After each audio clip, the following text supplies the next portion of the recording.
I've always said the biggest thrill that I had in baseball was not the 2 home runs I hit in one World Series game in Milwaukee, my hometown, or not winning the first World Championship in '58. In retrospect, my greatest thrill was batting second in the lineup before Roger Maris and Mickey Mantle. And to me, that, a kind of thrill like that, is something that I will cherish the rest of my life. Mantle and Maris. Dial M for murder. And Mickey reaching at home plate.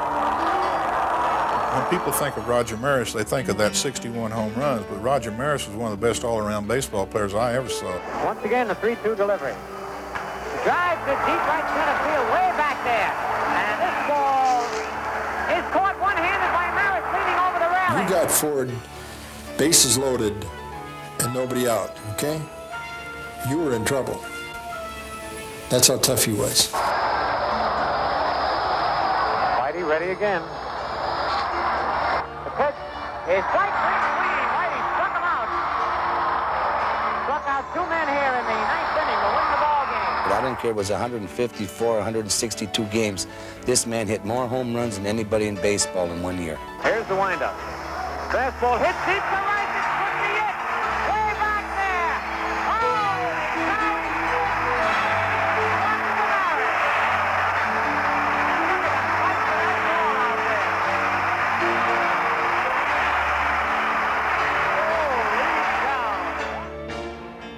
Pinstripe Power, the story of the 1961 New York Yankees.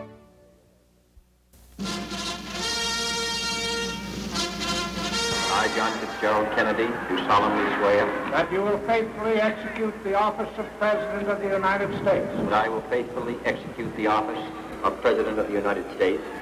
With the inauguration of John F. Kennedy in January of 1961, Americans had a young, vigorous leader to guide them at the beginning of a new era.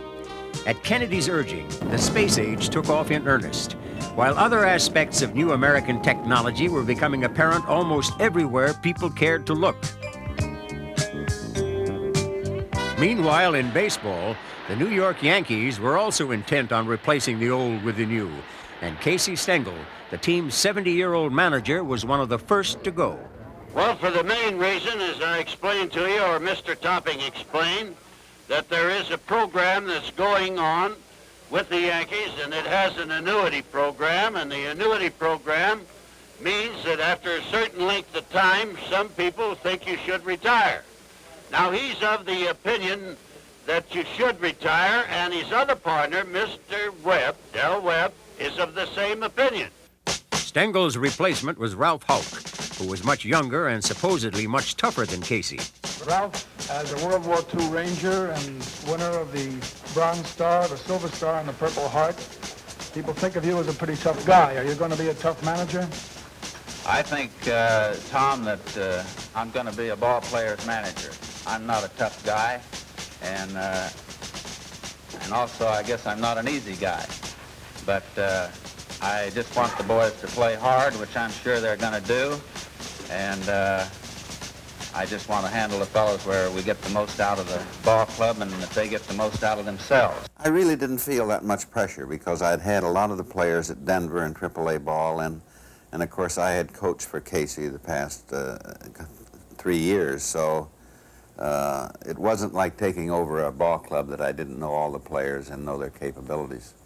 Houk and new general manager Roy Hamey were handed an extremely talented team to work with. And as spring training progressed, the Yankee players were pleasantly surprised to find that their new manager had a decidedly different way of motivating them than their old one. Well, Casey was a man that was a little bit difficult to play for. He would bring the most out of you. He would mold you together as a team. But sometimes the way he did it was make you so mad you would want to go out and prove him wrong. And so he was difficult. He got the most out of you, but he did it in a way that you didn't always appreciate. Ralph Houk was just the opposite. Pat on the back, constructive criticism in the confines of the clubhouse, but he got results, and I just enjoyed playing for Ralph a lot more than Casey. Another reason Richardson enjoyed playing for Houk was the new manager's reliance on a set lineup, most notably at second base and shortstop. Ralph just said, here it is. Go out there and play. I know you can handle left-handed pitchers, right-handed pitchers. If you're not going to hit this guy that particular day, I know you'll help us another way, whether it's defensively or just breaking up a double play or sacrificing a runner along. When Ralph Houk came in, he said, hey, listen, it doesn't matter if you hit 150, you're my second baseman, and you'll be batting second in the lineup. And that confidence that came from him made you a better ball player, and certainly did me. So that spring, the Yankees' infield was set with Moose Skowron at first, Richardson at second, with his former minor league teammate Tony Kubek at short, and Clete Boyer at third. Under the guidance of Houk and Johnny Sain, the pitching staff was falling into place too. Ralph Terry was starting along with fellow right-handers Bob Turley and Art Ditmar, as well as lefty Whitey Ford, who in the off-season had found out he would be pitching every fourth day. My wife Joan and I were at a basketball game in Madison Square Garden, and Ralph and Betty Houk were at the same game. I think Kansas was playing, and that's where they're from.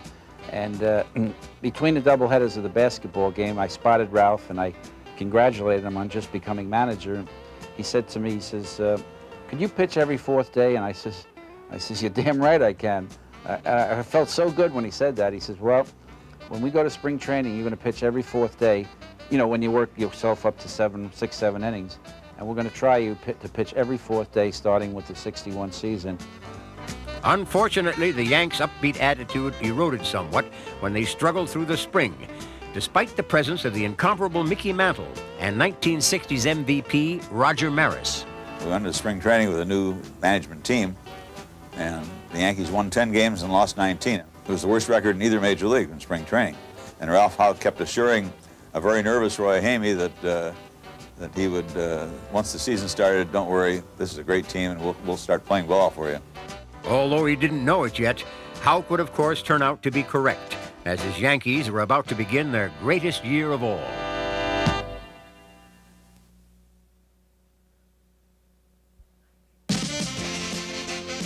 In 1961, Americans were entertaining themselves by twisting the night away, as Chubby Checker's dance became all the rage. At the movies, the picture to see was Spartacus, while at home, the lovely Donna Reed lit up the airwaves on TV. Meanwhile, in April, new manager Ralph Houk and his Yankees prepared to leave sunny St. Petersburg and come north to New York, where they hoped to entertain their fans by getting off to a flying start. At first, everything seemed to be going the Yankees' way.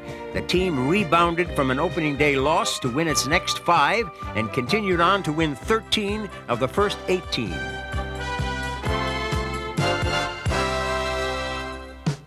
But the Yankees then slumped and lost 7 of the next 11.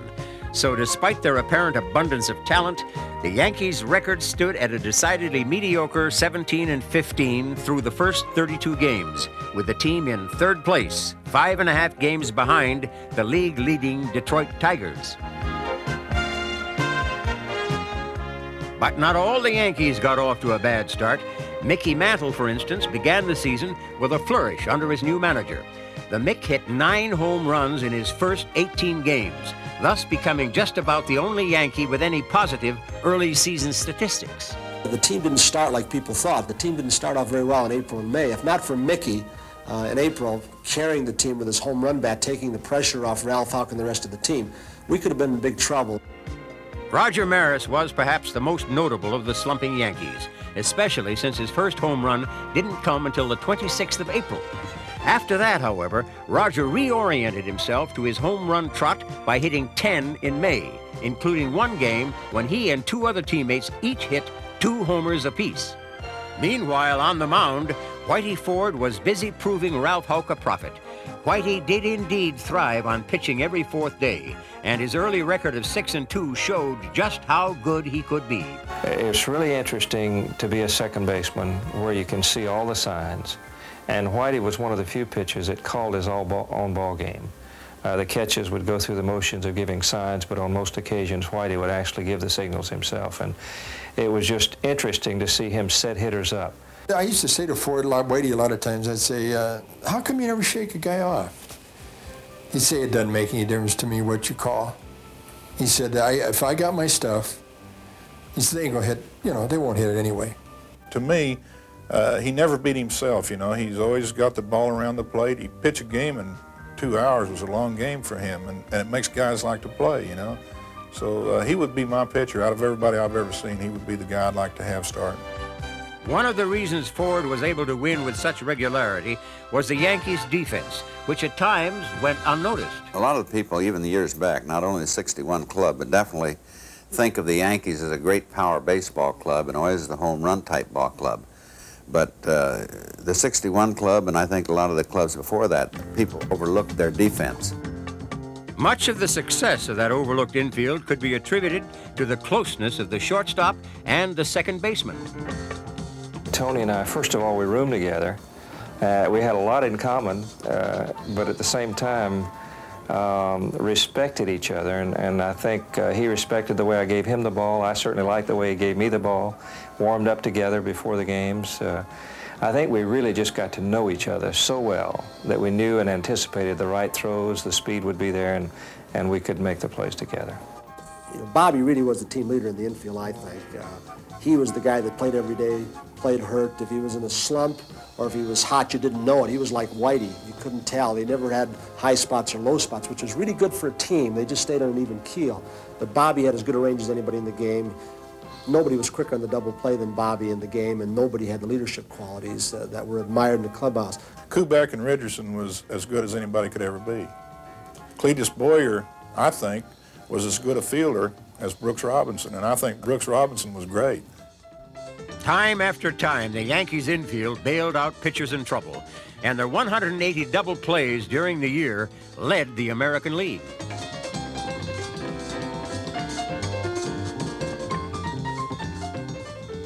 Still, with all their fielding, pitching, and hitting, the powerful Yanks found themselves in an unexpected struggle with the surprising Detroit Tigers. Even though the Yanks finished the month with 7 wins in their last 10 games, they still found themselves in third place, a game and a half behind the Cleveland Indians and 3.5 games behind the league-leading Tigers. While in the great home run race of 1961, Mantle led Maris by 2. As the 61 season heated up, so did world events. A CIA-backed force invaded the Bay of Pigs in an unsuccessful attempt to oust Cuban leader Fidel Castro, while in Germany, the Berlin Wall divided the city and the people who lived there. In baseball, the Yankees finally began to live up to their preseason expectations when they won 12 of their first 15 games in June. Everyone was contributing, especially Tony Kubek, who hit in 19 straight. But it was the M&M boys who really got the team going. Mantle continued to exhibit his awesome power from both sides of the plate by hitting 11 homers in the month. Maris, in fact, did even better. At one point, he hit 8 in 10 games on his way to 15 for the month. By now, people were beginning to take notice of Rogers' home run exploits, and he was continually asked to explain why. Well, I started out my first year as a spray hitter, and I was changed around into a pull hitter, and well, the last 8 years I've been playing, I've been pulling the ball, and of course I've been hitting more home runs, a little bit less of an average, but I think it's paid off a little bit more to have a little less of an average because I've been getting the home runs and I've been getting the RBIs. Another reason why Roger was able to get all those homers and RBIs was his enviable position in the Yankees' batting order. I think it helped Roger a lot that I was there. You know, I know it helped him a lot, me hitting behind him. You know, I don't think he got one intentional walk that year. I think Mickey really set up Roger's entire year hitting the 61 home runs. Roger had hit the home runs, but because Mickey started off so quickly, Roger kind of faltered along the way. They just wouldn't pitch to Mickey the rest of the year. Batting fourth, they would rather pitch to Roger, and I guess that's one of the great trivia questions. Roger Maris didn't get one intentional walk that entire year. At the same time the Yankees' bats came alive, Whitey Ford did his best to silence the opposition by having a phenomenal month. June was probably the best month I had. For some reason, I pitched the first day of June and was able to have 8 starts in 1 month, which, you know, was unheard of. You know, you figure there's 30 days in a month and to get 8 starts, and I think I won all 8 of them. Whitey did win all 8 of them, and incredibly accounted for over 1/3 of the Yankees' 22 wins in the month. Still, on June 30th, the Yankees remained in second place, 2 games behind the Tigers, while Maris had made a move and overtaken Mantle in home runs. With a young and dapper first couple in the White House, fashion really came to the forefront of American culture in 1961. The times were definitely changing, and for the first time in years, the outrageous began finding its way into the American mainstream. Meanwhile, in July, Yankee wins remained status quo, thanks to a pitching staff that had been reconstructed a few weeks earlier.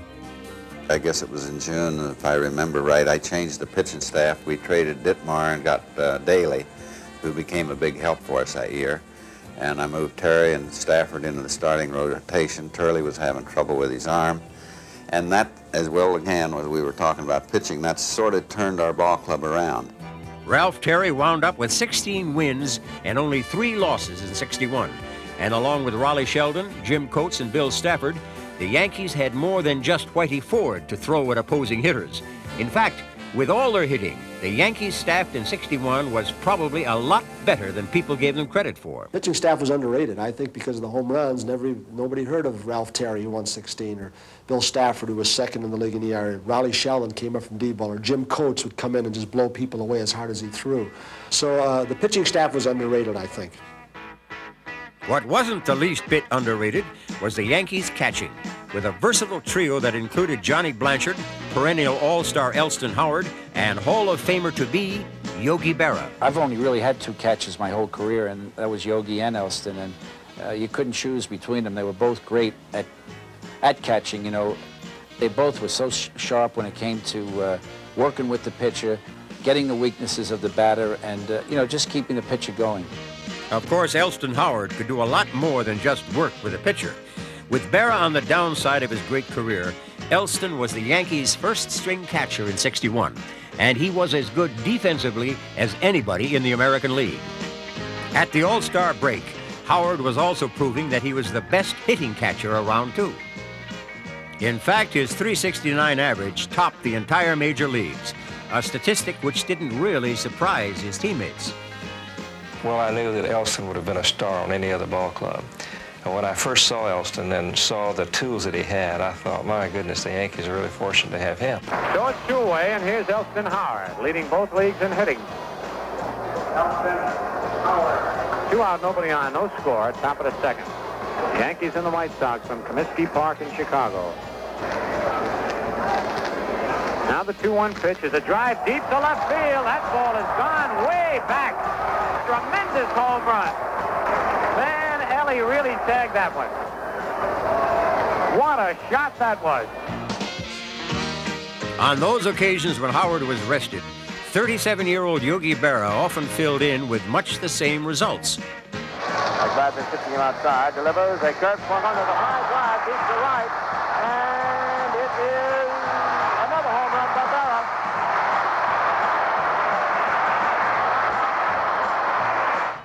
Berra. As a hitter, Yogi probably was, I think, the best clutch hitter that I saw. In a given situation, when you needed a hit and you needed an RBI, he was the guy you wanted up there. Didn't matter what his age was. Johnny Blanchard was the 3rd Yankee catcher in '61. And although all 3 played some games in the outfield when they weren't behind the plate, they'll be long remembered for a remarkable feat. Our catchers hit 60 home runs that year. Nobody knows that either, I don't think. Elston Howard hit over 20, Johnny Blanchard hit at 20 or more, and Yogi hit it over 20. They did get quite a bit of playing time in other than behind the plate. And I never forget one time that year we were playing against Hank Bauer, and he was trying to make changes to beat us, and I still had Blanchard on the bench, and I could have Howard. And every time he'd make a pitching change, I could send up another hitter, use another catcher. And he finally just looked at me across the field and just threw his arms up and says, "Go ahead." Meanwhile, in July, Mantle and Maris began to get people thinking about the possibility of someone breaking Babe Ruth's single-season home run record. Ironically, on a day when both Mantle and Maris lost homers due to a rainout, Commissioner Ford C. Frick ruled that even though the '61 season was expanded to 162 games, the person who broke Ruth's record would have to do so in the same 154 games it had taken the Babe. Ford Frick was commissioner. He made some reference about an asterisk. He was criticized severely for it. Of course, he was Babe Ruth's biographer at one point, and he was defensive of Babe Ruth. And I can understand people's feelings on something like that. Babe Ruth was, he made baseball like Arnold Palmer and Jack Nicklaus made golf. You know, if it wasn't for Babe Ruth, I'd have probably been a minor the rest of my life. People probably might not have even liked it. You know, he made it. But in the same instance, I don't think you could hit with a 45-ounce bat in today's games. 61 home runs is a hard thing to do. I don't care if it takes 200 games, you know. On July 25th, Maris inched ever closer to the Babe when he hit 4 homers in a doubleheader against the White Sox. On that day, the Yanks hit 8 as a team and moved into first place. The next day, Johnny Blanchard stole some of Maris's home run thunder when he hit 2 himself. Earlier in the week, on successive days, Blanchard had won 1 game with a pinch-hit grand slam and tied another with a pinch-hit homer. And his 2 on July 26th made it 4 homers in 4 consecutive at-bats. Well, I knew what I had going. I mean, I knew that 4 was some sort of record. Yeah, I knew that. And I missed the 5th one by about just an inch. A kid named Robinson, the White Sox right fielder, just caught it. A little bit more. But I'll take the 4, you know, I'm happy. Blanchard was just one of a group of Yankees who made up the team's powerful bench. With talent like the Yanks had in their starting lineup, the reserve players never gave their role a second thought. In fact, they even had a name for themselves. The Scrabinis were the Scrubs. Well, on that ball club, there were so many stars on that ball club, on that 61 ball club, that Hector Lopez and myself decided that we were scrubs for the big boys. And we were glad to do it. I mean, we were happy doing it. In fact, we enjoyed our role. So if I get a home run or a single or something, it made our Scrabini team that much more. You know, we were big in this World Series. You got your Barrows and your Howards and your Mantles and Marises, but the Scrubs were they were just a joke. We had a lot of fun with it, though. As a co-founder of the Scrabinis, Hector Lopez had a lot to live up to. And in '61, he often came through in the outfield when he was needed. Throughout the season, Houk juggled his lineup expertly, and the other Scrabinis, like Bob Cerv, made the most of the opportunities they were given, both as substitutes and pinch hitters. As a result, the Yankees went 20-9 in July, and at the end of the month were in first place, a game and a half ahead of their season-long rivals, the Detroit Tigers. While in the home run race, Maris remained slightly ahead of Mantle. In 1961, New Yorkers chose to elect Mayor Robert Wagner for his 3rd successive term. As for the city itself, the Summit Hotel opened on Lexington Avenue, while the movie Flower Drum Song opened at Radio City. Meanwhile, up in the Bronx, the zoo was closed by a workers' strike. While in the borough's other, more famous landmark, the Yankees set about bringing another pennant to New York. It seemed as though nothing could stop the Yankees during August, even when Ralph Houk was suspended for 5 days for shoving an umpire. Frank Crosetti took over and won 6 of 7 games as the Yanks won 11 of their first 12 in August. For some time now, it was also apparent that Whitey Ford was having his best year ever for the Yankees. In fact, it was now only a matter of time before Whitey would reach a personal milestone. I'd heard so much from the writers and people about, you've never won 20. I'd won 19 a few times and 18 a lot. But I'd have to say that it was because I didn't get enough starts, really. My percentage was good, but when you get 32, 33 starts, it's kind of hard to win 20 games. So when, when Houk came along and I was getting 38, 39 starts, it made it a little easier. Actually, there were a few things that made Ford's quest for 20 wins a little easier. The Yankees' awesome lineup was one, and another was a new pitch called a slurve that Ford had learned from pitching coach Johnny Sain. But all else considered, perhaps the biggest reason why Ford was able to win 20 was reliever Luis Arroyo, who came to Whitey's rescue all season long and fittingly saved his milestone 3-1 win over the Angels on August 10th. I think Ralph Houk knew that I had never pitched, every 4th day, and I wasn't big, I wasn't overpowering, but he knew that sometimes around the 7th, 8th inning, I would start getting tired, especially pitching every 4th day.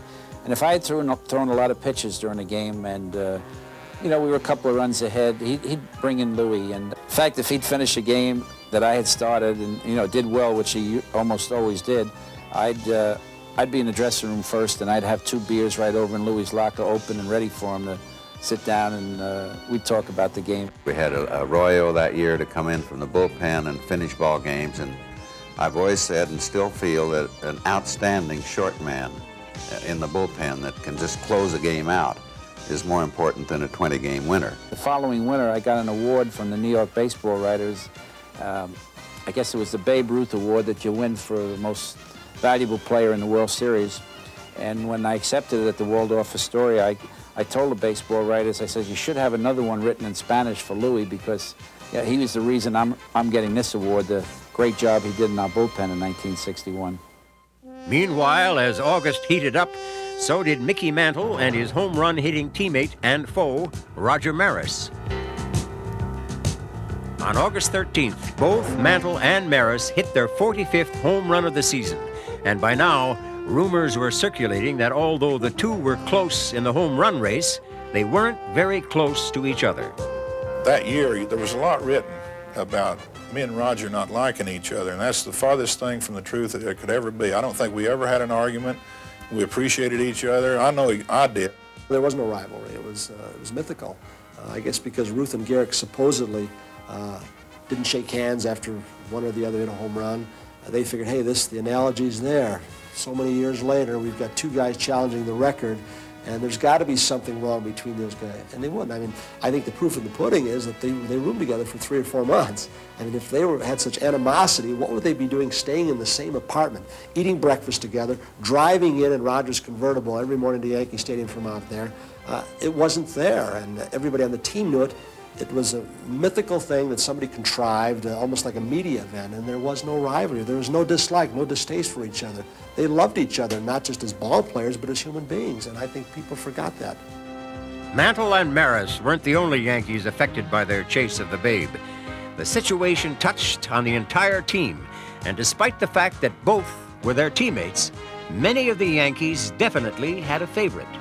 I know that all of the fellas at that time, and this is certainly not a put down on Roger, but they were pulling for Mickey to win the home runs championship. Maybe because they were trying to break Babe Ruth's home run record, and he was a great Yankee, and they thought Mickey should be the appropriate one to do that.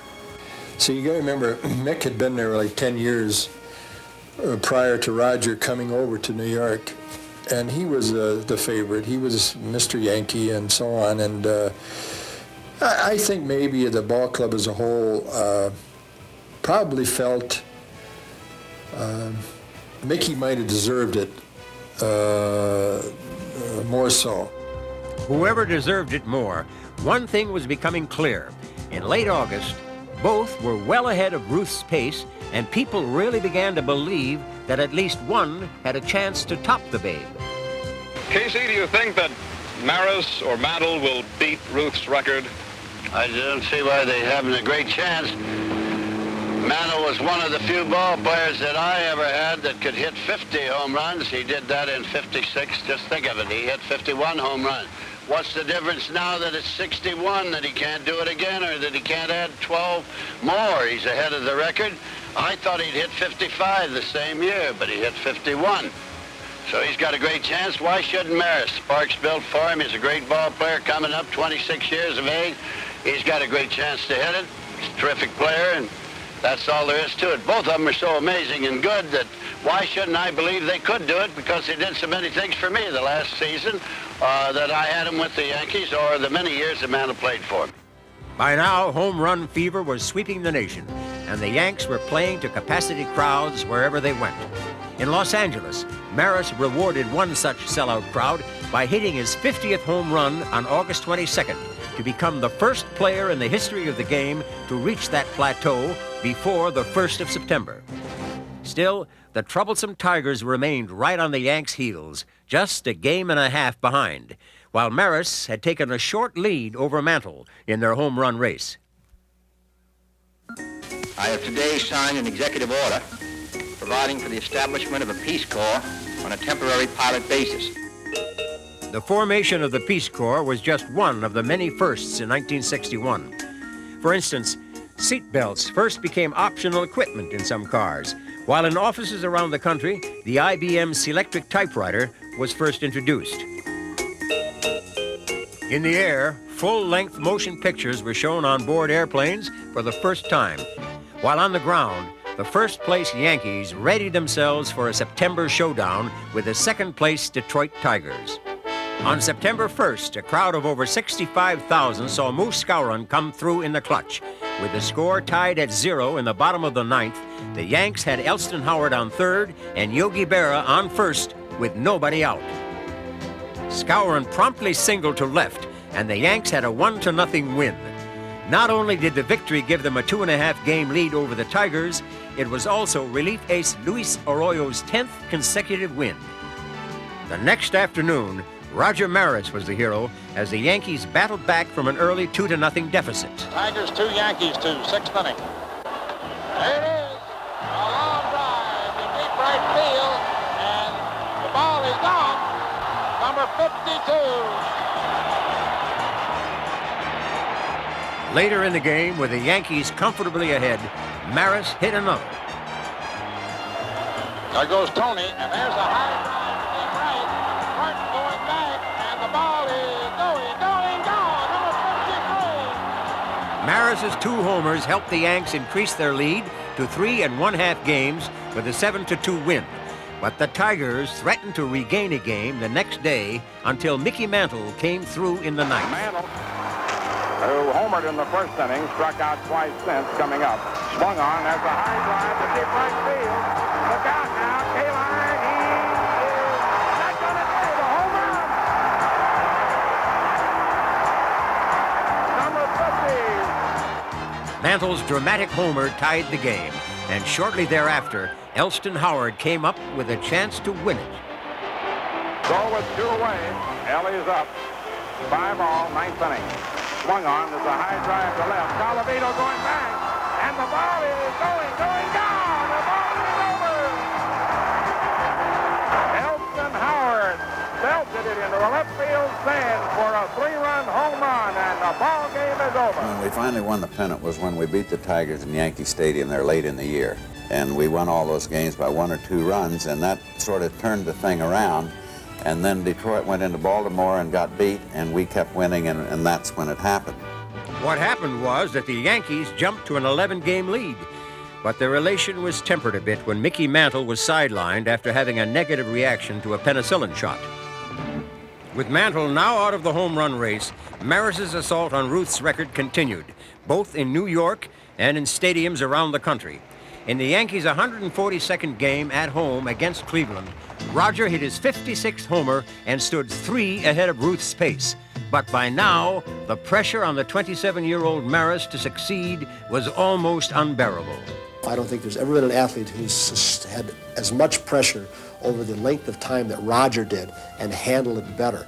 Well, we tried to keep Roger relaxed, but Roger was under a lot of pressure. You know, the sports writers, some of them gave him a hard time, and he was losing hair, getting bald, and he went through a lot, but he coped with it. You know, the press got around him. They would put a U-shaped pattern around his locker.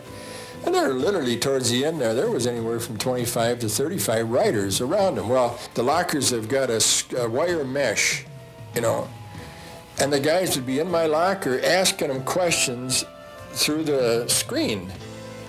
Well, you know, so I was the only ball player in the ball club that had a confessional. When did the pressure start building up on you, Roger? I wish someday, and I'm sure that after this is all over, somebody's going to really write the story of this severe pressure. I don't think it was so much the pressure of playing the game of baseball, but answering the questions of the press day after day, so many fellas, and every day your photographers, you come out in the field, and all day all your time before the ball game is spent with the photographers, and after the ball game it's the writers, and before the game it's the writers, and between the two of them, boy, it was just a real pleasure to get out there and play the game. Roger, your bat has helped the Yankees move into first place this year. How do you feel about being with the first place New York Yankees? When you hit a ball here, do you know it's going to be a home run the minute you hit it? Do you think the Yanks can go all the way this year, Roger? What about the way you hold the bat? Have you been holding it the same way all your baseball career? Do you think that you can beat the Babe's record? You've been hitting the same way? Thank you very much, Roger Maris, outfielder, New York Yankees. Maris faltered a bit after his 56th homer and hit only 2 more in his next 9 games. A few days later, with the Yankees about to play game number 154 in Baltimore, Roger needed to hit 2 homers to tie Ruth in the required number of games. For him, it was almost too much to take. I think it was in Baltimore, if I remember correctly, that Roger had come in to talk to him and didn't want to play that night. And I didn't know whether it would do him good not to play or play. But the place was full of people, and I said, well, you know, why don't you start the game? And if you feel bad and want to get out, I'll get you out of there right away, which he agreed to do. But he wound up playing the whole ball game. Maris not only played the entire game, but in the 3rd inning, he inched 1 step closer to the Babe and his record. There's one. It is going. It is going. It is gone. Number 59. Unfortunately, that would be all the home runs Maris would hit that night, and his attempt to catch Babe in the required number of games fell short. But all was not lost for the Yankees that night. Their 4-2 win over the Orioles clinched the American League pennant and put the Yanks in the World Series for the 26th time. While the pennant race was over, Maris's quest still remained the focal point of baseball. And in the Yankees' 158th game, Roger joined the immortal Babe. 2 outs, nobody on. There it is. There it is. If it stays fair, there it is, number 60.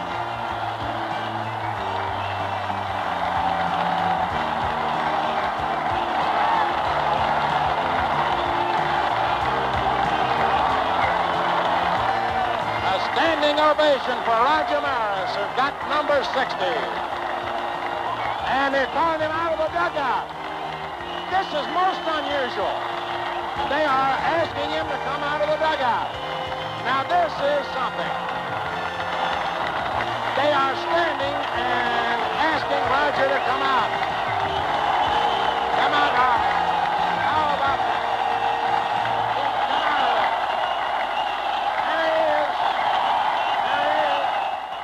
With 4 games remaining in the 162-game season, Maris seemed to have an excellent chance to pass Ruth. But after he failed in his first 3 games, Roger needed to hit 1 on the final day of the season. Then you got a handful of people sitting out in left field, but in right field, man, it is mobbed out there. And they're standing up. Here's the windup. Fastball hit deep to right. This could be it. Way back there. Holy cow, he did. What's the matter? And look at him fight for that ball out there. Holy cow. All of us, every guy in the dugout had goosebumps, you know. It really was, and our heart were going like a trip hammer. And because it was probably the most exciting thing that's happened. I remember he came in the dugout and we were all talking, Roger, you know, tip your cap, and we pushed him out. I remember I pushed him out, and then he tipped his cap, and that was something that I will never forget. Another standing ovation for Roger Maris. And they want Maris to come out and take another bow. He does.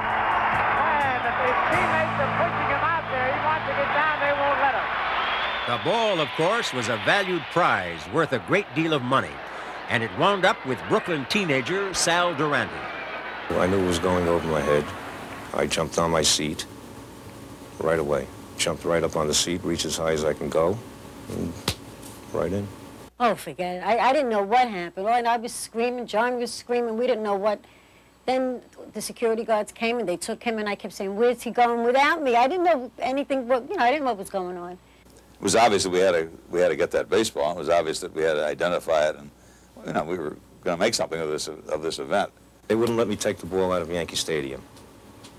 Okay, so I agreed to put my initials on the baseball, and that's the way I left it until I went to Sacramento to meet Roger, and we did a publicity stunt there. He was supposed to meet me in Sacramento and exchange the ball. The restaurant owner would give me the $5,000. I would give him the ball, and in turn, he'd give Maris the ball as a gift. The restaurant owner was Sam Gordon of Sacramento, California, who not only received a great deal of publicity, but was named that city's Man of the Year. I'm going to present this ball to you, Roger. I'm making you a gift of this ball for you to do with it as you see fit, for your own personal memoirs or to put in the Hall of Fame.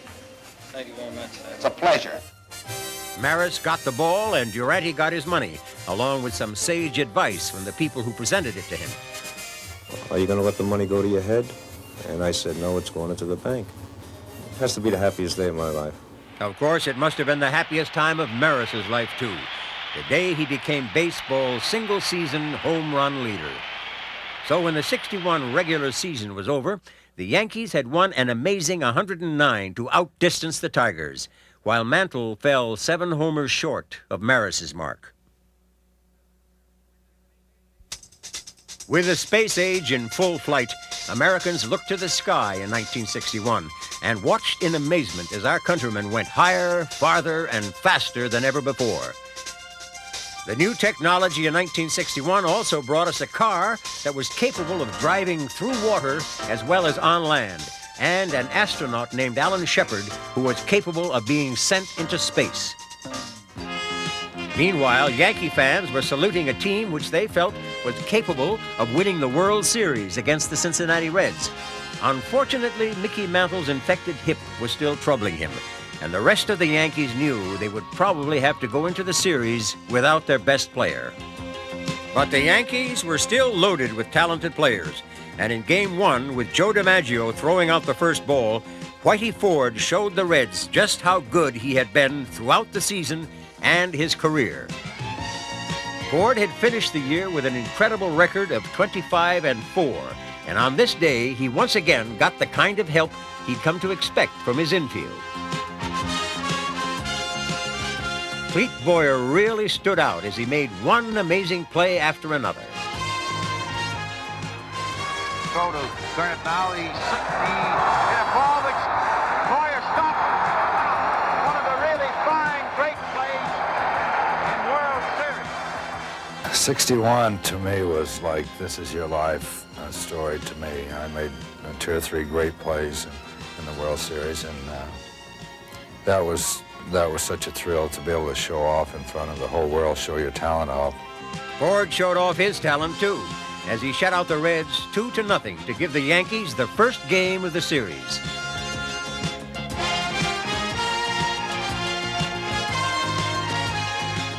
But the next day, the Reds came back to win 6-2, and the series shifted to Cincinnati's antiquated Crosley Field, tied at 1 game apiece. The Reds were playing the Yankees much tougher than anyone in New York had expected. And in Game 3, they took a surprising 2-1 lead on the strength of Frank Robinson's bat.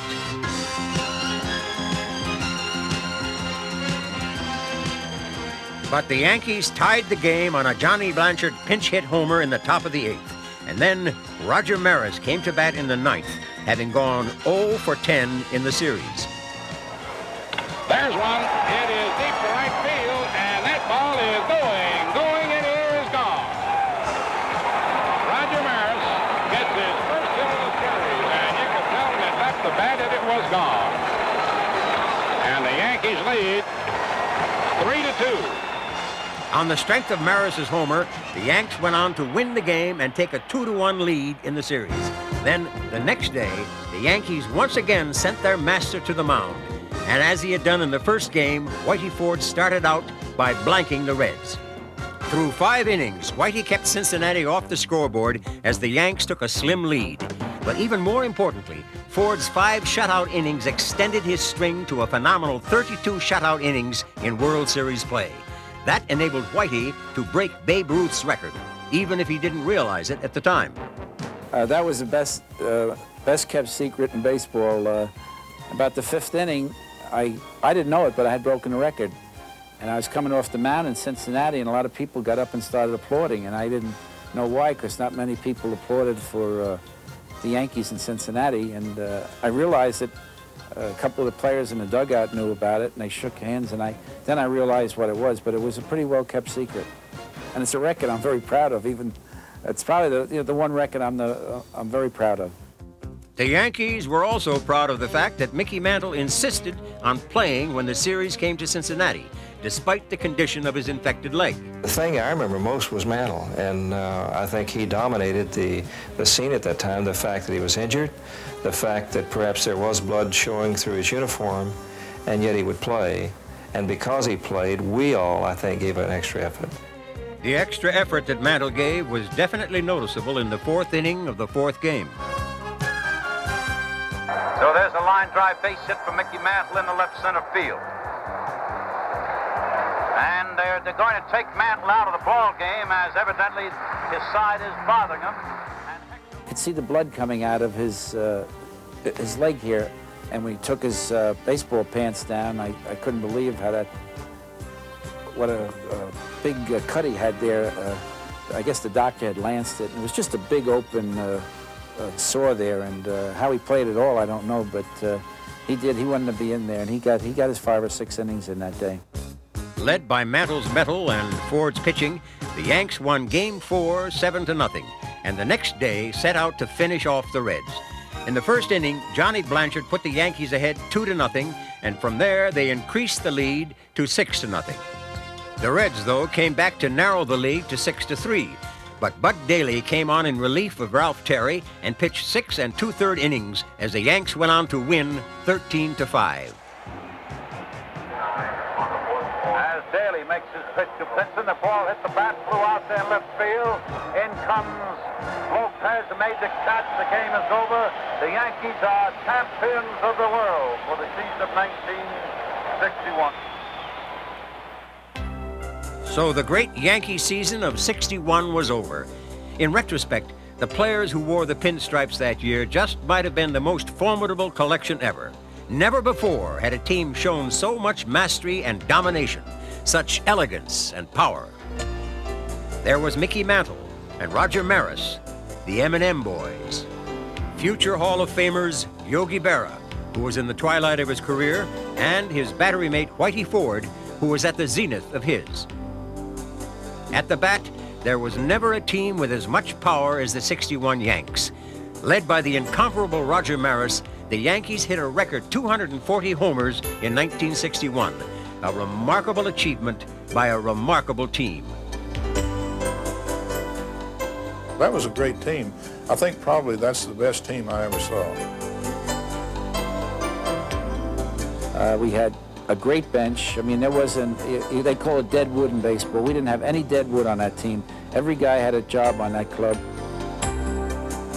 I wouldn't have traded anybody we had defensively for anybody. Ralph would actually start a fight. He was the kind of person that knew what it would take to spur that ball club on to victory. Everybody was playing for one goal. It wasn't individual records. It was to win ball games and win a pennant and get into a World Series and win a World Championship. And nobody ever lost sight of that.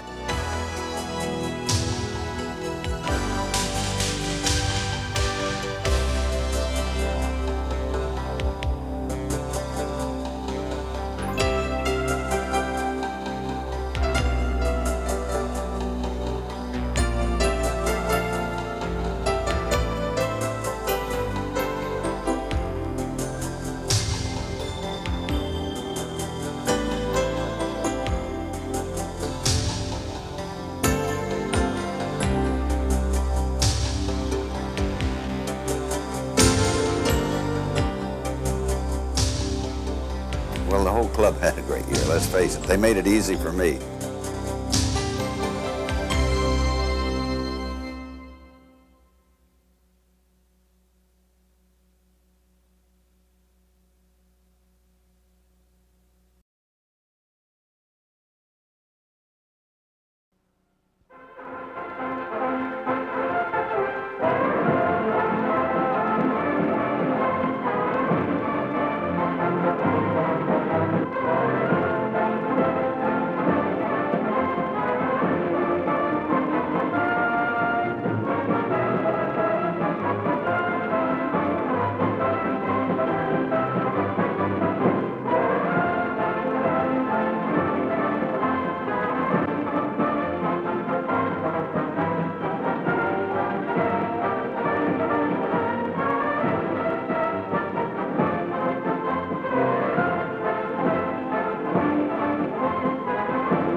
York, and even in the United Nations building, there will be timeout for baseball, because autumn in New York is World Series time.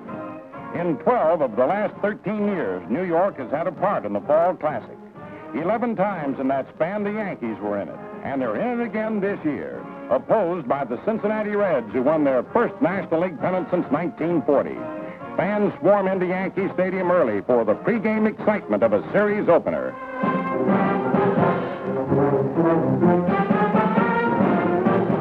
Ralph Houk of the Yankees and Fred Hutchinson of the Reds are the opposing pilots, both managing their first pennant winners. Whitey Ford of New York and Jim O'Toole of Cincinnati will be the starting pitchers. Commissioner Ford Frick relaxes before the game, as does Roger Maris, who hit 61 homers in 1961.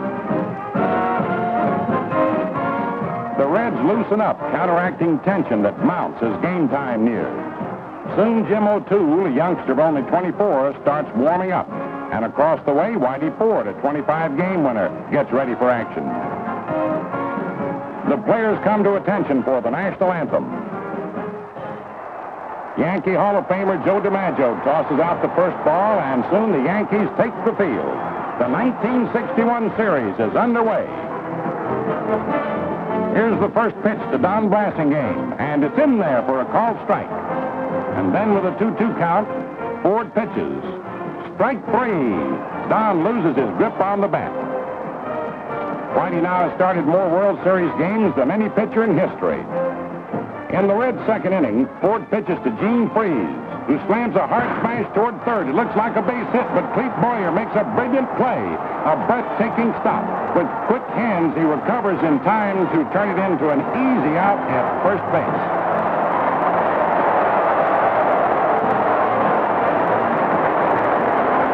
It's the first great play of the series, and the crowd gives the young third baseman a big hand.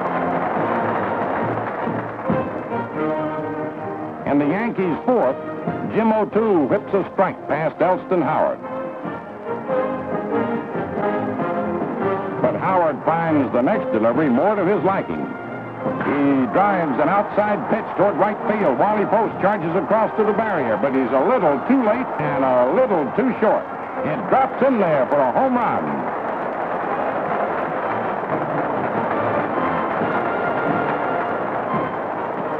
Howard circles the bases with the first run of the series.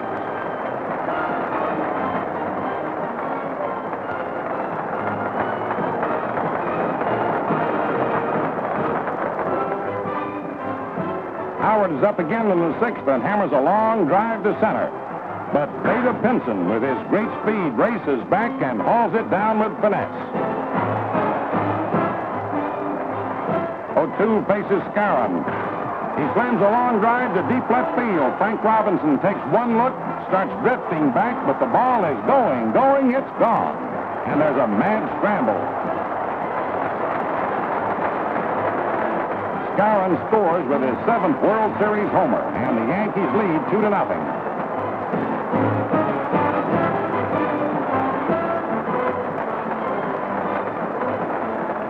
In the Reds' 8th inning, pinch hitter Dick Gurnett pounds a hard shot down the line. But again, watch this, Boyer makes a miraculous diving catch to beat back the bid for a base hit. He throws perfectly to first base. How about that? This is the breathtaking sort of play that makes baseball the thrilling sport it is. Now in the Reds' 9th, Jerry Lynch bats for Don Blasingame, and Whitey Ford retires him on an easy pop fly to Clete Boyer. Eddie Casco is next. Ford works on him carefully. Casco hits a ground ball to short. Tony Kubek comes up with it. Here's the throw on to first base, and it's in time for the out. Now only Pinson stands between Ford and one of his greatest triumphs. Pinson lifts a soft pop fly to Kubek. The ball game is over, and the Yankees win 2-0. Ford has his 3rd straight World Series shutout, his 8th series victory for a new record, and he also is closing in on Babe Ruth's mark of 29 2/3 consecutive scoreless innings. The Reds seem unworried about that opening setback as they take batting practice. Happy Warriors warming up for the second game are Elston Howard, who hit a homer in the opener, Bill Skowron, who also homered, and Boyer, the defensive magician. Warren Giles, National League president, radiates faith in the Reds. Joey Jay, Cincinnati's starting pitcher, talks it over with manager Hutchinson. It's a beautiful fall day, and the fans again are out early. Jay, now warming up, burst into stardom with 21 victories this year. Ralph Terry, 16-3 for the season, will start for New York. And another near-capacity crowd awaits the first pitch. Elio Chacon hits a long fly ball to left field. Yogi Berra runs over near the running track and makes the catch. With one out in the Cincinnati fourth, Terry pitches to Frank Robinson.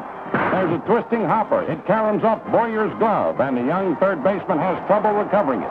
Robinson is safe at first.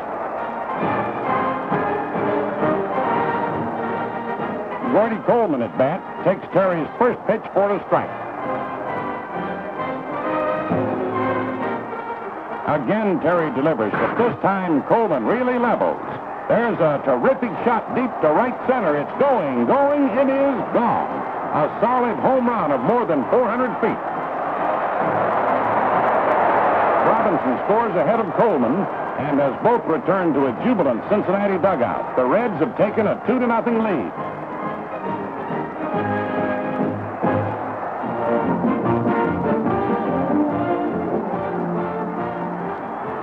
In the Yankee fourth, Roger Maris draws a walk. And for Jay, that brings up the problem of Yogi Berra. There's a drive to deep right field. It's going, it is gone. Well back into the seats for a home run.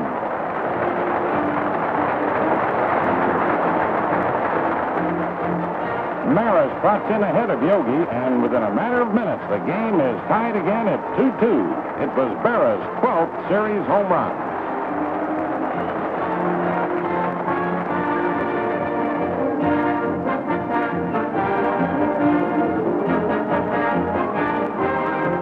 With 2 out in the Reds' fifth, Chacon hits a looping fly ball to center that drops in there for a base hit.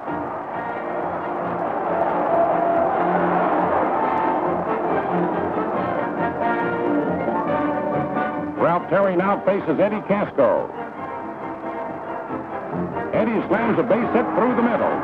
Maris charges the ball, cuts loose with a tremendous throw to third base, trying to flag down the speedy Chacon, but he's in there safely.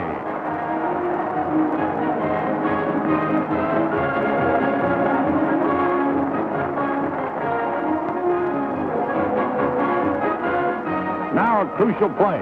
With Pinson at bat, a pitch gets away from Howard for a short pass ball, and Chacon suddenly storms home, and he's safe. Umpire Jocko Conlon calls the play. And now, after they get untangled, let's take another look at this vital play. Chacon takes a long leaping slide, and Howard just doesn't quite make it.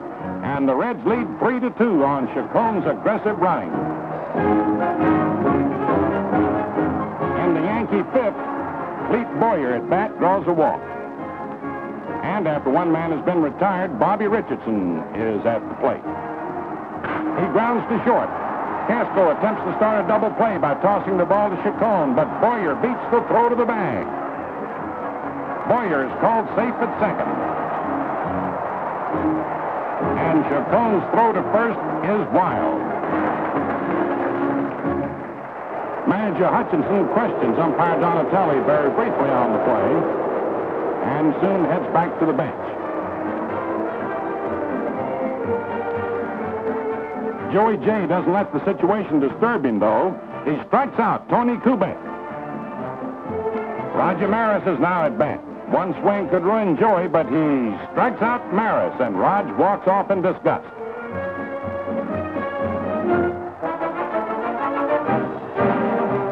In the Cincinnati sixth inning, Frank Robinson slams another hot shot into the third base sector, but the Yankee Gibraltar is there again. Watch. Boyer makes a sensational backhanded stab near the line, leaps to his feet for the throw to first base. And another frustrated Red is out on an unbelievable play.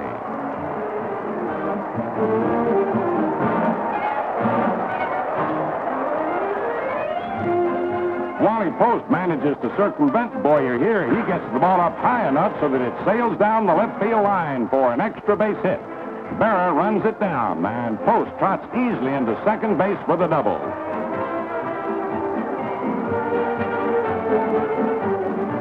Gene Freese has walked intentionally with 2 out, the Yankees preferring to pitch to John Edwards. But Edwards, who hit a 186 during the season, upsets the strategy by driving a base hit to right field. Wally Post scores, and Cincinnati leads 4-2.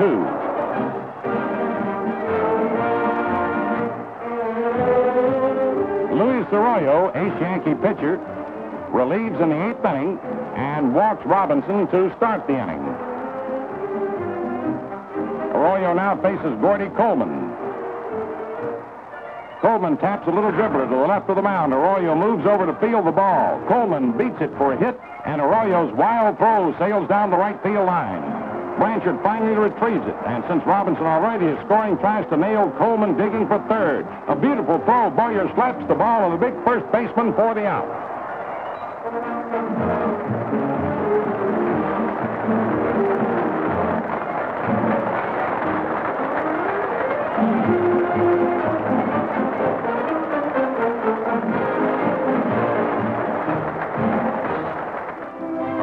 Pitches to Post, and Wally hits a hard sinking liner straight at Yogi Berra in left field. Watch.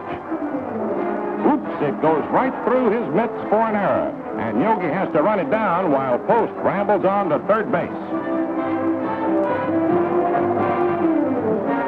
For the second time in the game, Freese has purposely passed to get at Edwards. But this time the Cincinnati catcher lifts a little pop fly over Boyer's head, and again the strategy explodes.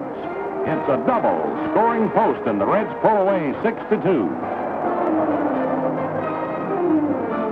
Howard leads off for the Yankees in the 9th inning, and he's out for interference when his bat hits the ball a second time.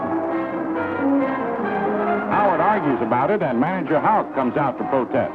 But umpire Conlon prevails as he cites the rule. Jay strikes out Bill Skowron, and the Yankees, with just 1 out left, have Clete Boyer at bat. And Boyer draws a walk to keep their hopes alive in the last of the 9th. Ralph Houk sends up Billy Gardner to bat for Arroyo. Gardner lines to Casco, and the Reds triumph 6-2. It was a superb 4-hit performance by Jay. Other key factors were Coleman's homer and the alert base running of Chacon. It ties the series at 1 victory each, and the scene now shifts to Cincinnati.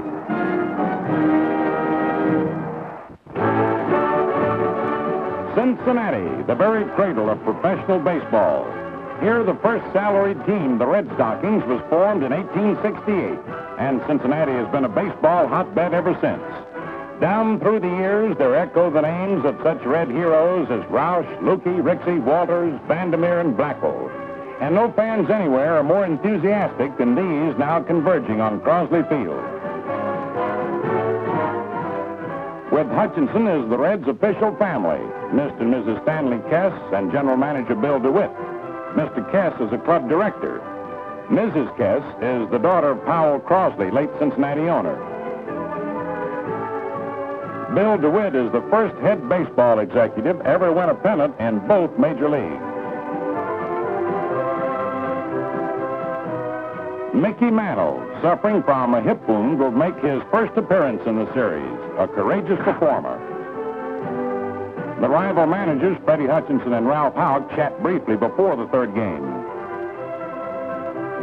Bill Stafford, only 23, will start for the Yankees, and Bob Perkey, a veteran knuckleballer, is Cincinnati's mound choice. All action stops for the national anthem.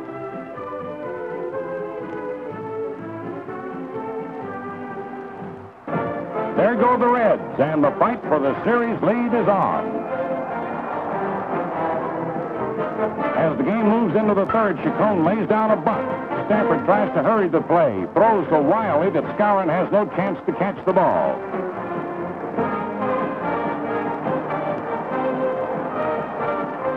Chacon immediately races for second and makes it easily. The rabid Red Rooters are whooping it up. With 2 out, Frank Robinson lines a hit to left. It bounces off the wall on the first hop for a double. Chacon trots on home with the first run of the ball game.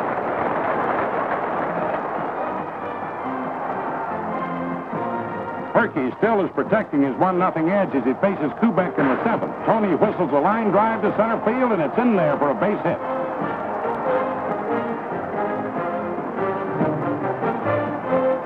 With 1 away, Mickey Mantle is at the plate.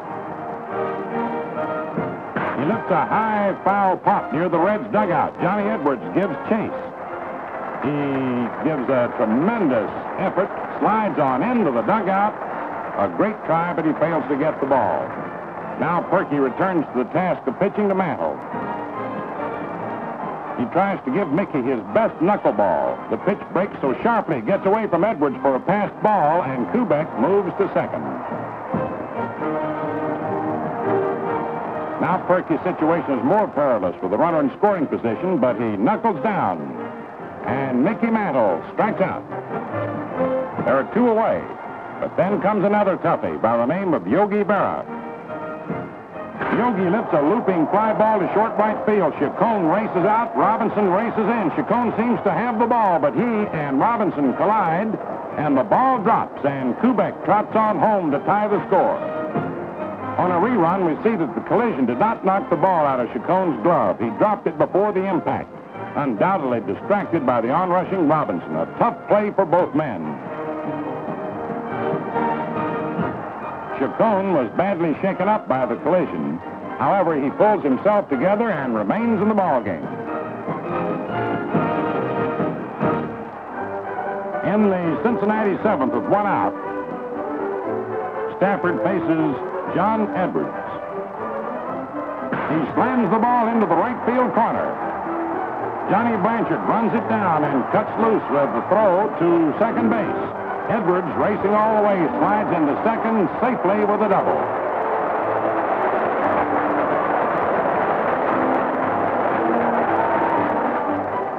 With 2 out, Jerry Lynch bats for Chacon and draws an intentional pass. Don Blasingame goes in to run for him.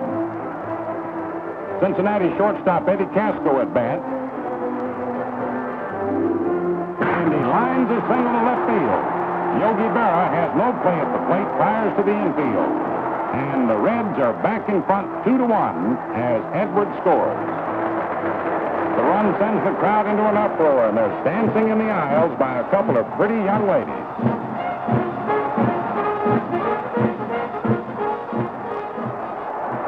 Perky retires the first 2 Yankees in the 8th, then faces Blanchard, batting for Bud Daly. Blanchard swings at the first pitch and sends a towering fly deep to right field.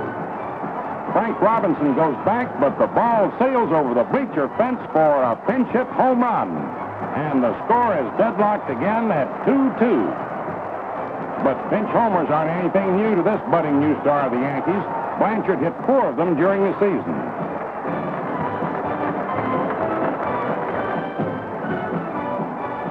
Now Roger Maris leads off in the Yankee 9th with the score tied at 2-2. Maris takes a strike. And then with a count, 2 balls and 1 strike, Bob Perky prepares to pitch. Maris set at the plate. There's a long drive going to deep right field. It's going, it is gone. A home run for Roger Maris. His first hit of the series and 11 times at bat. But it couldn't have been a bigger one as it sends the Yankees into a 3-2 lead.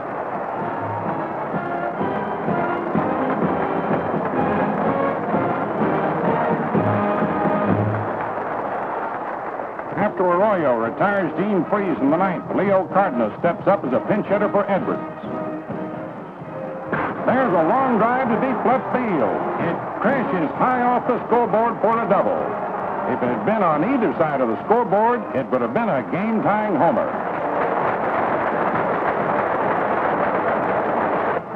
With a tying run now in scoring position, pinch hitter Dick Gurnett pushes a slow bouncer near second base. Kubek picks it up, makes a fine throw to first base to retire the batter while Cardenas holds second.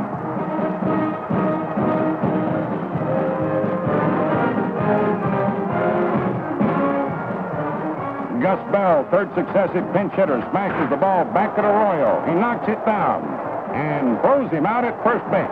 And the Yankees win 3-2 for a 2-1 series edge. Arroyo, a spectacular 15-game relief winner during the season, gets the victory, while homers by Blanchard and Maris wreck a gallant performance by Bob Perky.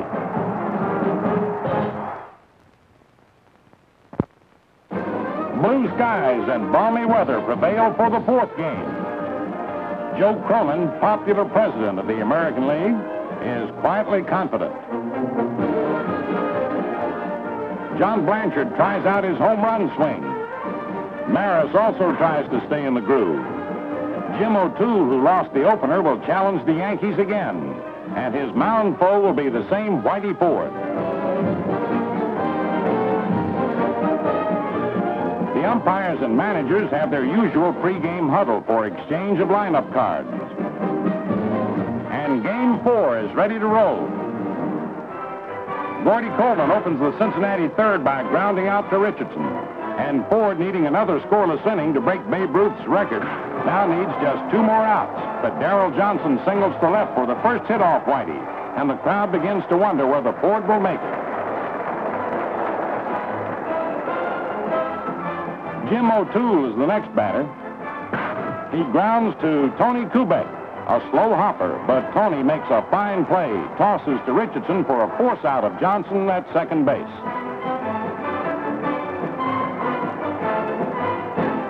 Now Ford is only 1 out away from a new record of consecutive World Series scoreless innings. Elio Chacon is the man he must retire. Chacon grounds to Richardson, who throws him out, and that makes 30 straight scoreless innings. Whitey Ford, the little lefty with a big heart, has shattered one of Babe Ruth's most cherished records. Maris opens the Yankee fourth, drawing a walk. Mickey Mantle at bat grits his teeth as he fights back intense pain in his hip. And this plucky performer smashes a sizzling line shot to left center that has both Pinson and Post in hot pursuit. And Maris takes third. Manager Houk decides that the courageous Mantle has gone as far as he can, removes Mickey from the game, and Hector Lopez goes in to run for him. With 2 on and nobody out, Elston Howard comes to bat. He bounces to Casco, who starts a fast double play, but Maris scores and the Yankees lead 1-0.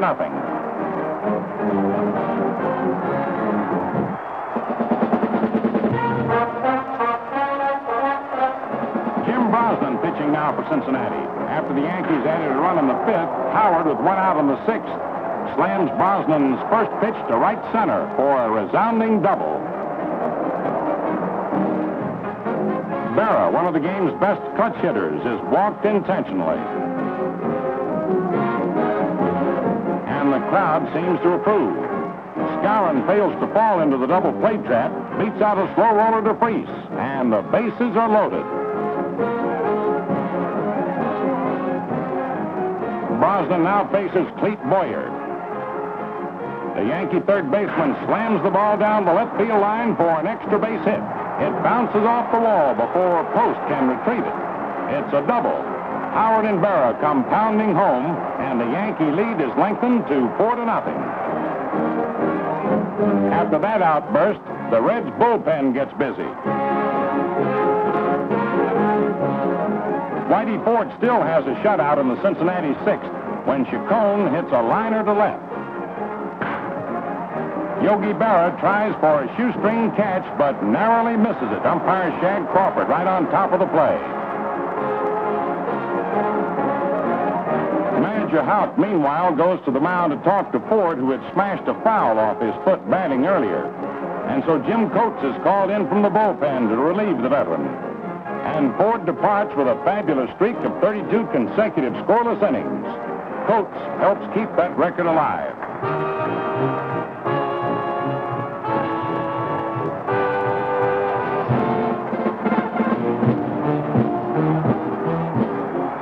Brosnan pitches to Bobby Richardson, opening the Yankee seventh. It's a base hit to left center. In his haste to cut off the ball, Pinson fumbles it, and Richardson races on to second. It was the 8th hit of the series for Bobby.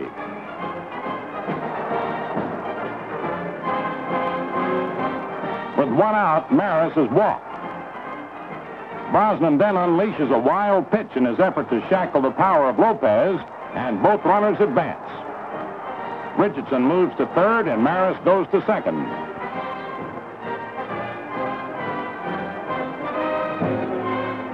Lopez lashes a single to center field, and both Bobby Richardson and Roger Maris are driven home. Since Lopez moved to second on the throw, Yogi Berra, who is the next batter, is intentionally passed. Bill Skowron up. He slams a shot off Jim's leg that bounces into center field, scoring Lopez. Pinson races in, fires to third, trying to cut down Berra. Yogi hits the dirt, but he's out on a perfect throw. The Yankees scored 3 times in the inning.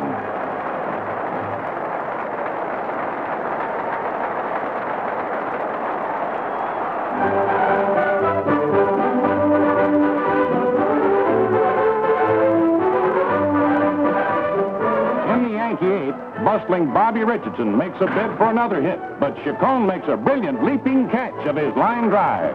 How about that?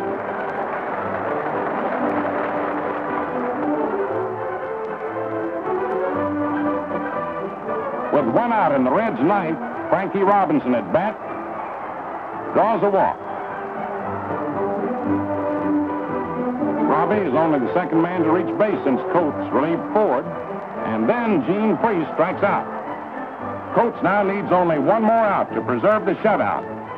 And he gets it as Coleman lifts a high routine fly to Lopez.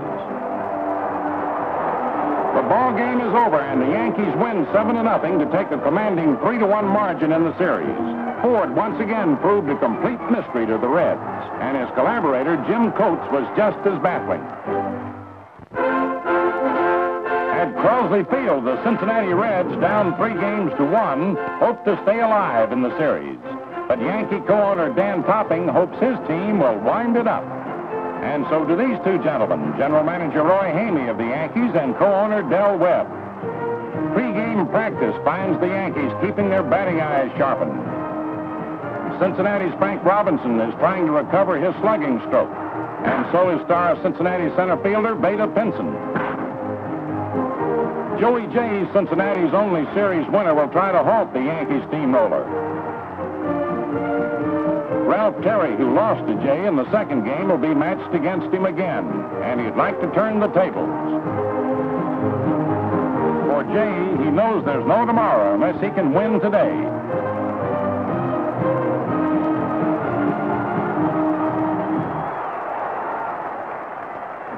Bobby Richardson, most prolific hitter of the last 2 World Series, opens the game with a single. It's his 9th hit.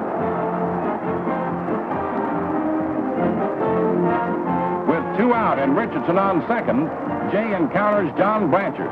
After a 3-1 count, Blanchard delivers a long drive to deep right field. It's going, it's gone. That's the second home run of the series for Johnny Blanchard, who scores behind Richardson to send the Yankees away to a quick lead.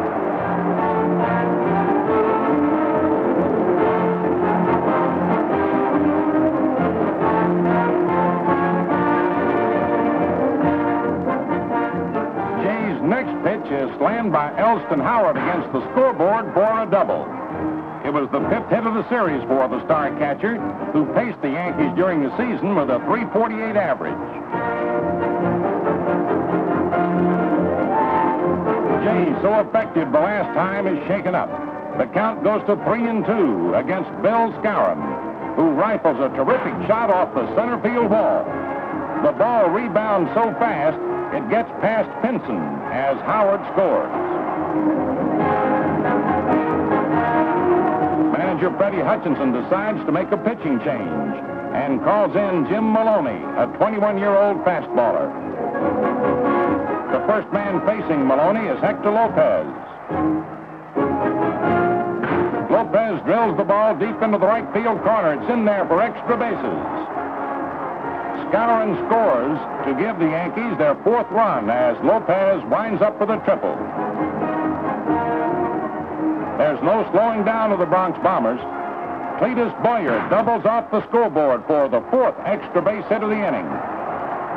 Lopez scores and the Yankees lead 5-0. Still, Cincinnati fans keep faith, as this one does, gazing at the team picture. Blasingame opens the Reds' 3rd after the Yankees had scored again in the 2nd. He slaps the ball through the middle for a single to center.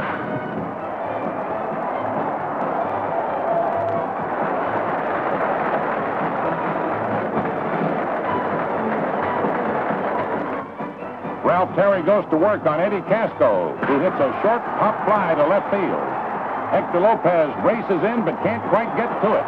It's a base hit, and Blasingame races all the way to 3rd. That brings up Frank Robinson, and Robbie wastes no time.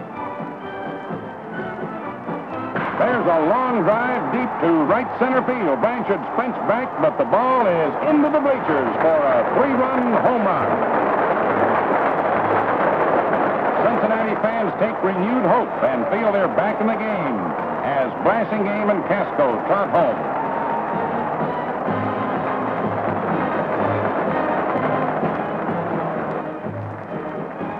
Frank Robinson gets a warm reception from his teammates.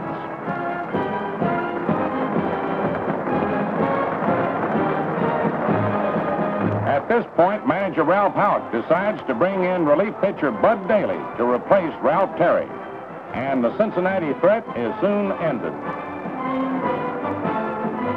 The bases are loaded in the Yankee 4th with reliever Bill Henry, who entered the game in the 3rd, pitching for Cincinnati.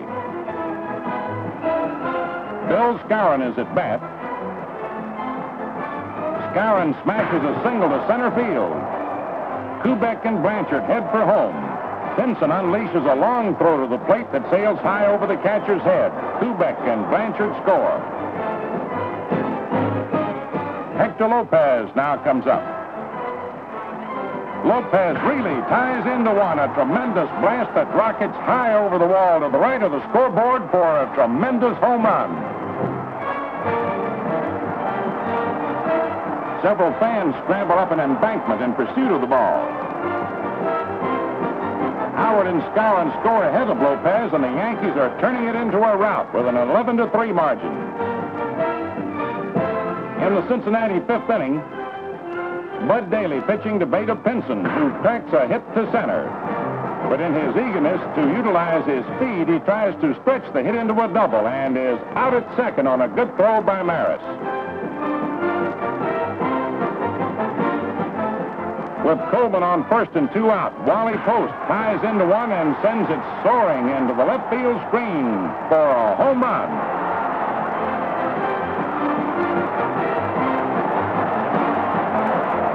Coleman and Post trot home, and the Reds cut the Yankee margin to 13-5.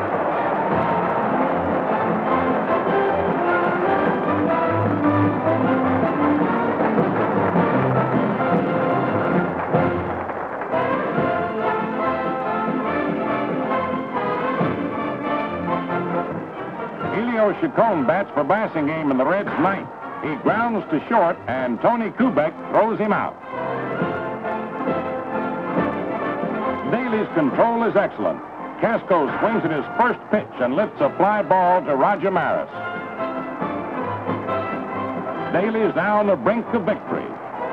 Pinson represents the final gasp for the Reds. He tries to check his swing on Daly's first pitch, lifts a pop fly to left. That Lopez gathers in, and it's all over. The Yankees win 13-5 and once again are world champions.